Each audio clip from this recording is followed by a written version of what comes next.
mga sis! Kumusta? Kumusta? Sa amin kasi dito, yung weather, malamig siya tapos may hangin. Hangin ba? Kaya ang mga tao sa loob lang ng bahay. Ako parang akong nabinat sa lamig, sa hangin kasi dito, pag gaganunin mo yung mga mukha mo, masakit. Ganyan. Ibig sabihin yung mga panuhot, yung mga lamig-lamig sa katawan. Minsan ginaganon ko yung mukha ko. Ang sarap sa feelings, yung ganyan. Yung bang magmamasahe sa'yo. Wala dito sa bukid namin. Hi! Before we start, naghihintay kami ng ulan. Kasi yung mga lupa, umuulan ng lupa, yung alikabok.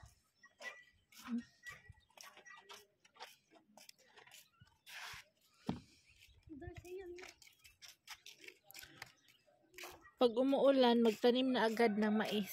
Ang pagtatanim dito is gumaganon. Isasabog lang yung mga mais.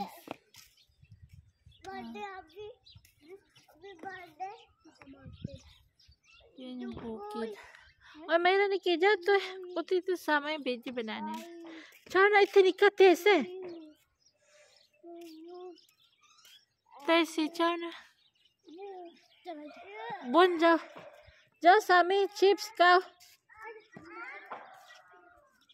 Tese, tela, jaw, bon. Mama, uti gya, mama.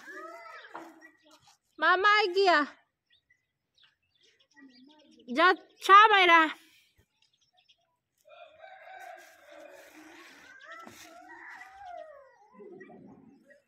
Ciao.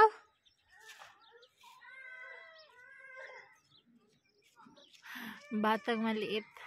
Ay, magbibideo. Pag may bata kasing maliit, marinig dito. Maano agad, off comment ka agad.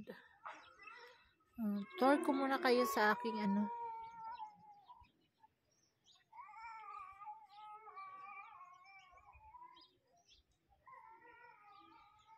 against the light. Andyan yung sun, Dito sa amin, nag-sundown at saka nag-sunrise dito sa lugar namin. So mga sis, proceed tayo sa ating topic.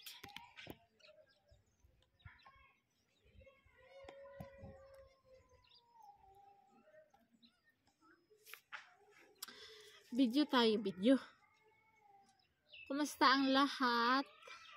Sa nakapanood ng aking latest video about doon sa ninakaw ang pusa. Ninakaw ang Chicken Joy sa pusa. Isang plastic. Buti nakita at nakain. Kasi exam ng mga anak ko. Sabi ko kay Ilyas. Sinama siya ng kaibigan niya doon sa city. Sabi ko, bumili ka na ng ng anak ko kasi exam nila para pag uwi nila ganahan silang kumain. Exam nila 2 linggo. Tapos, after ng 2 weeks, holiday na. Winter season holiday nila.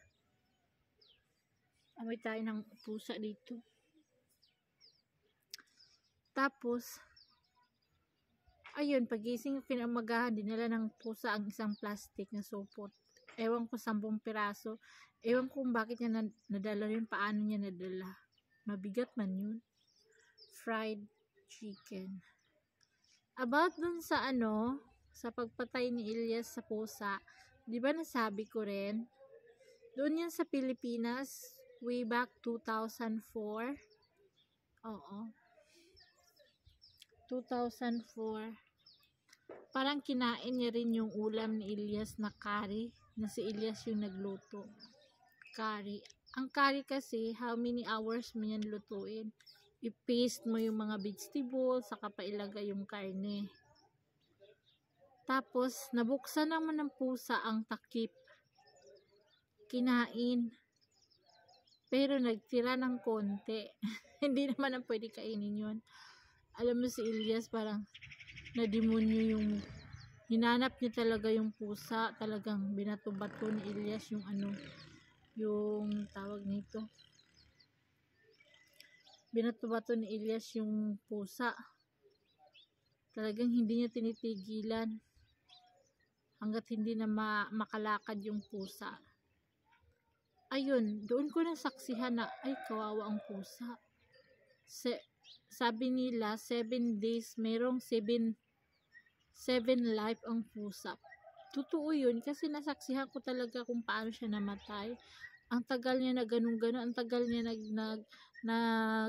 shaking.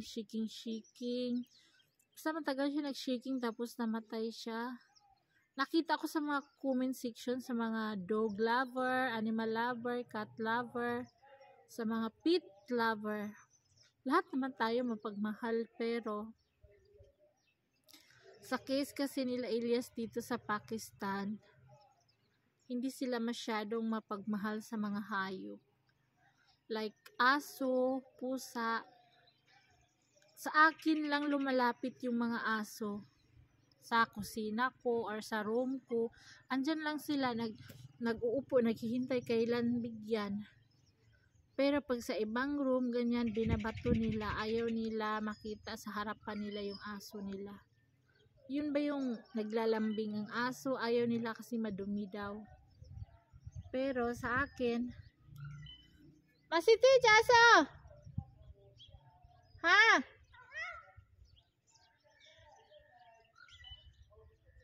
Sa amin nagmamadali nung punta siya sa school niya na mosque. Yung mosque namin, andyan lang andyan nakikita niya yung Sami, yun naglalakad si Sami. Nakita niyo ba naglakad si Sami?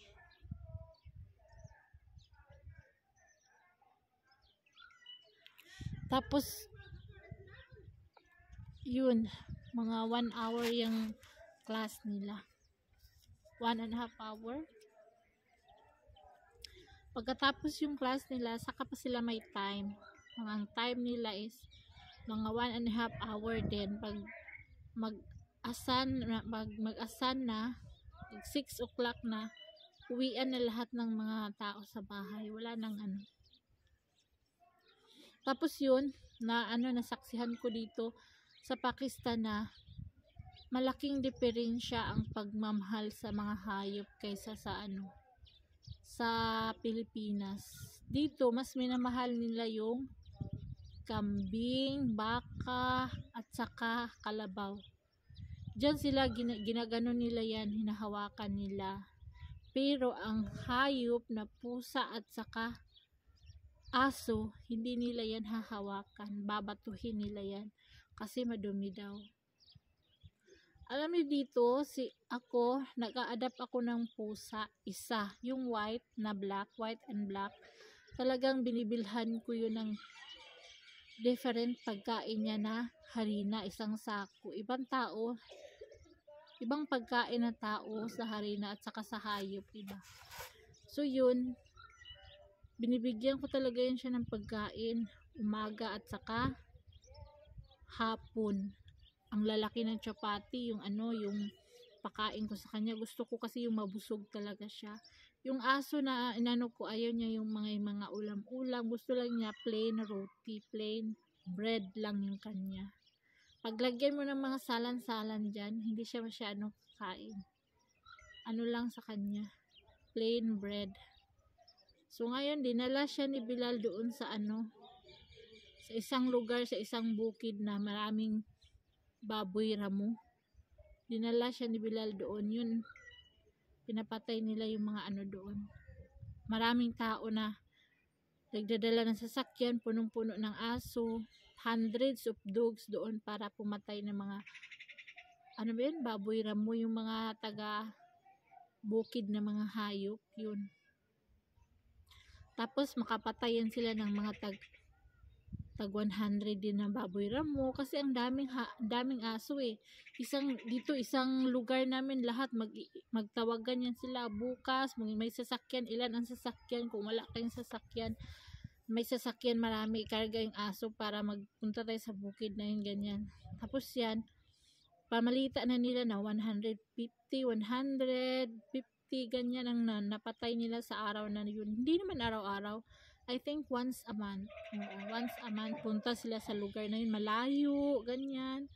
Dito sa amin, nakapunta na sila dito nung Last 2 weeks. Oo.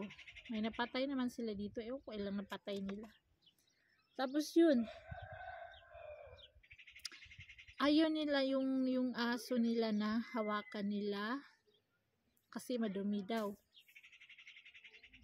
Hindi ko ma-explain. Bakit yung kambing at saka kalabaw baka hinahawakan nila? Parang same lang naman, di ba? Same lang. Kaso, yun lang siguro ang paniniwala nila. Yung sister-in-law ko magsasabi yan dati, ang dami-dami kong pusa dyan, pinapakain. Kasi tuwing pag nasa kusina ako, maririnig nila na nagluluto ako, nagpiprito ako ng ganito, ganyan. Ang dami nila, umaabot yun ng 7. Pinakamarami yun ha, 7 pusa. Ganyan. Tapos una nun, sila sabihan ako ng sister-in-law ko, Roxana, batuhin mo yung mga pusa, paluin mo, gito, ganyan, madumi, gito, ganyan. Ganyan sila, ayaw ko. Sila yun tatayo, sila yan magbabato, sila yan magpapalo sa mga nagsitalsikan ng mga nagsitalsikan yung mga pusa. Lalo na pag mga anak, ang dami, mga kuting-kuting, ipumasok yan doon sa room nila yung mga kuting. Sinirado nila yung room. Dala sila ng sako, sila ng mga lalaki. Dala sila ng stick, pinalo nila tapos dinakip, tapos dinala sa sako. Iwan ko kung ilan yung nasa sako, 4 ata. Tapos,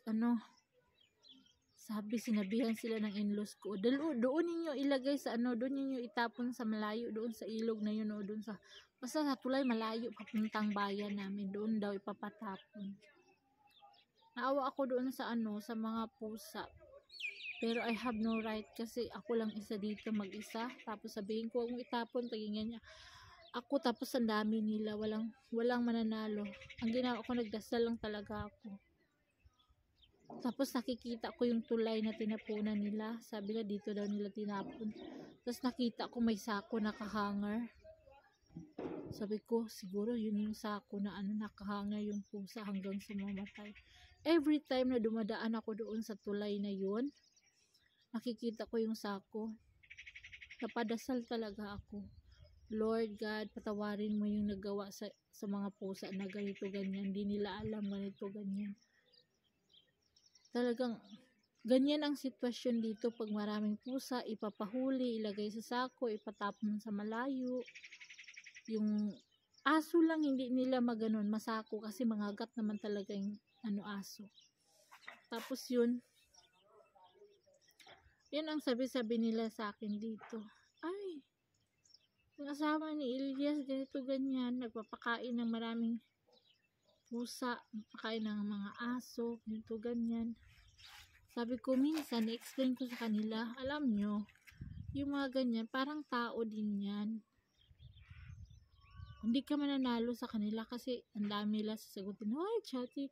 Hoy, auntie, madumi yan. Ganito, ganyan. Sabi ko, hindi. Alam sa amin, merong law, merong batas. Ang hayop at saka tao, iisa lang yan. Meron din silang feelings, meron din silang maunawain din sila. They love their boss. Kumbaga yung nagpapakain sa kanila, mahalin din nila. Kaya, alam mo yung aso ko, pag nakita ako, halos magpakarga na yan sa akin. Tapos dito, ang dumi-dumi na ng damit ko. Tapos, hinahayaan ko lang siya, ganyan. Kasi naglalambing eh. Kapag si Elias makita yun, naku, kukuha agad si Elias ng stick, papaluin niya yung aso. Tapos yung aso, tatakbo na. Pero pag wala na si Elias, kami lang dalawa, sasamahan ako ng aso kahit ilang bisis ako maglalakad, paikot-ikot, 1 oras akong mag-ikot-ikot, ganyan. Nasa likod ko yung aso na yun, napakabait. Mahal na mahal niya ako kasi nga, nilulutuan ko talaga siya ng pagkain niya. Talagang binubusog ko siya. Alam mo yung, hindi ka talaga magpakain ng tirang-tira. Maggawa ka talaga ng chapati para sa kanya. Ibang harina para sa kanya. As in, nilalakihan ko talaga, hindi ko tinitipid yung pagkain niya. As in, yung gusto ko yung busog na busog siya. Kaya, makita niya ako talagang, ay naku, parang magpakarga na sa akin. Makikita nila ako, papagalitan nila ako pag ganunin ko yung aso. Madumi daw, papaliguin nila ako. Sabi nila, maligo ka doon, ganito, ganyan, madumi, ganun. Kaya hindi naman madumi yun, ganyan, ganyan. So, yun, bihis lang ako ng damit, ganyan. Maganda mag-lab ng ng aso, ganyan. Kasi, yung lab na binigay mo,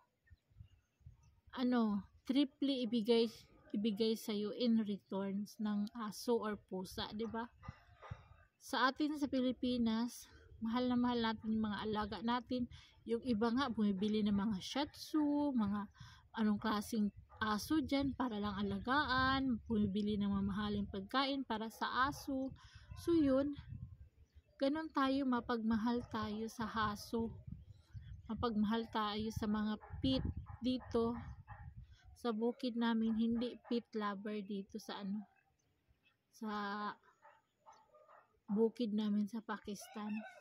Sila, religious sila. Kasi ang aso naman at pusa doon sa Muslim na Muslim ng mga Pilipin, I think hindi sila mahigpit masyado.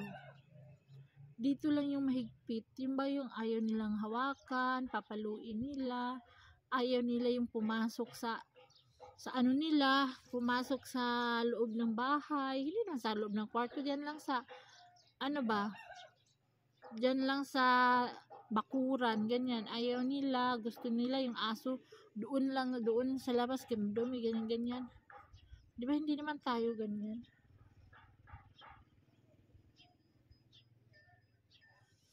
Tayo mga Pilipino, naku, mapagmahal tayo sa lahat ng mga bagay.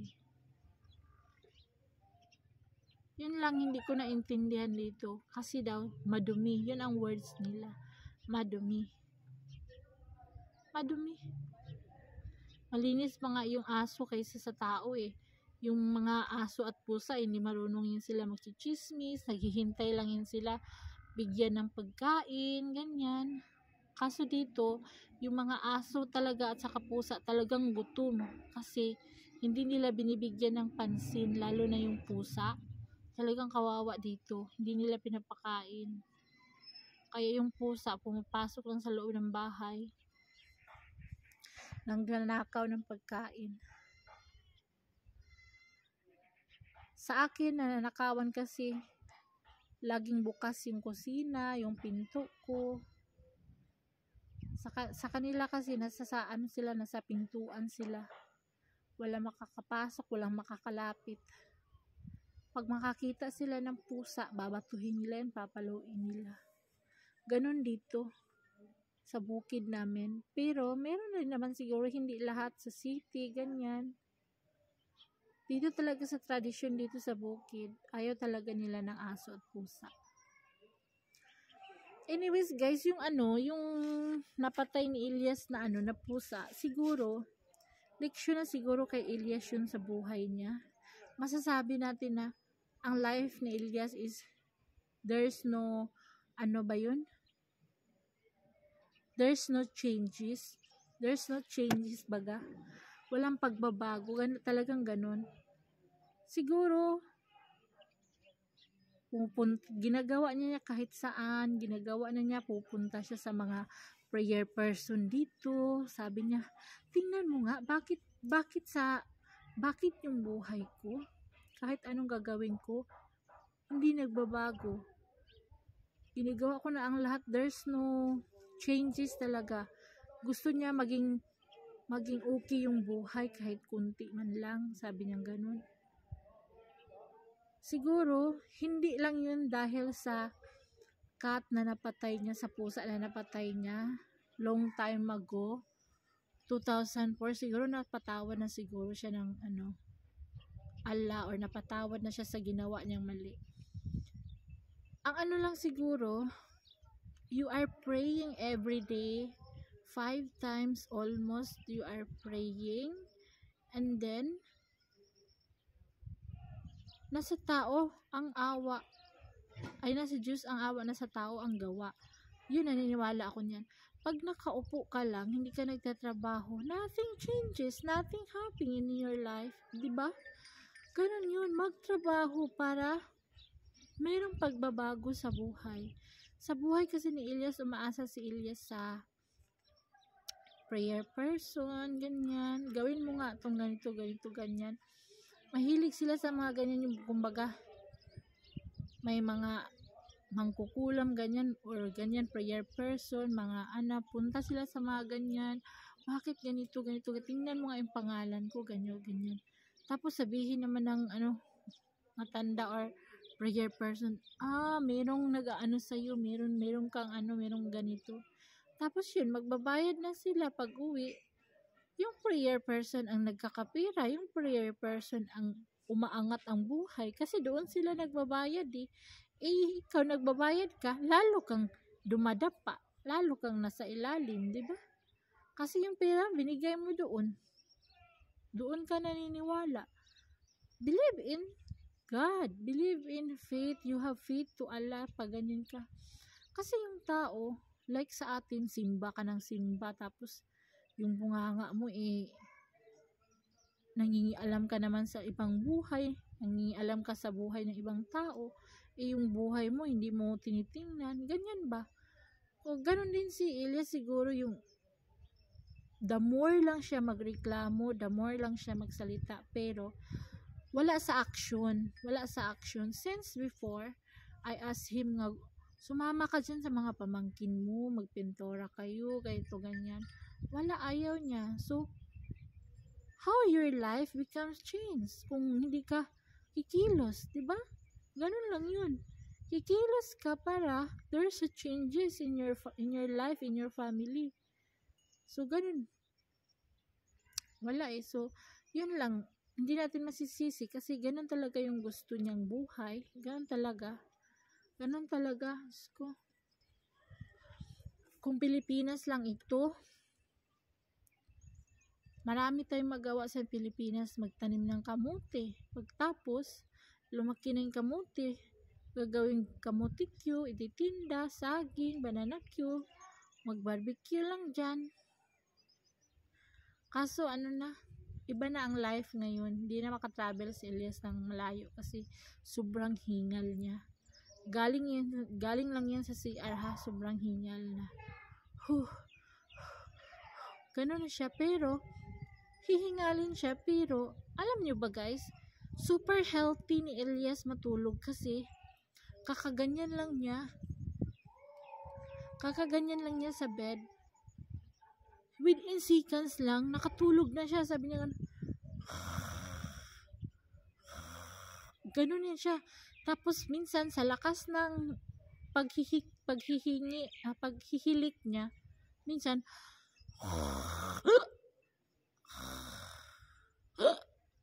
nagigising siya sa paghihilik niya sa sobrang lakas.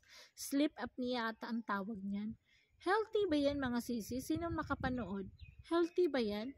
Si Elias kasi nag-block yung heart, may ugat na nag-block, tapos napakalakas niyang humilik, tapos minsan nagigising siya sa hilik niya. Sabi ko, ano ba yung taong to?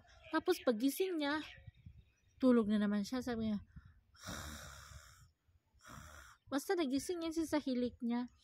Ang sarap niya matulog hanggang bukas. Hindi yan talaga siya tumatayo para umiihi. Hindi yan siya tumatayo. Sabi ko, napaka-healthy naman ni Elias pag matulog. Ako halos aabutin ako ng 24 hours. Hindi ako makakatulog. Kasi alam niyo yung nanay tayo, advanced thinking, iniisip natin yung anong bukas, anong meron, di ba?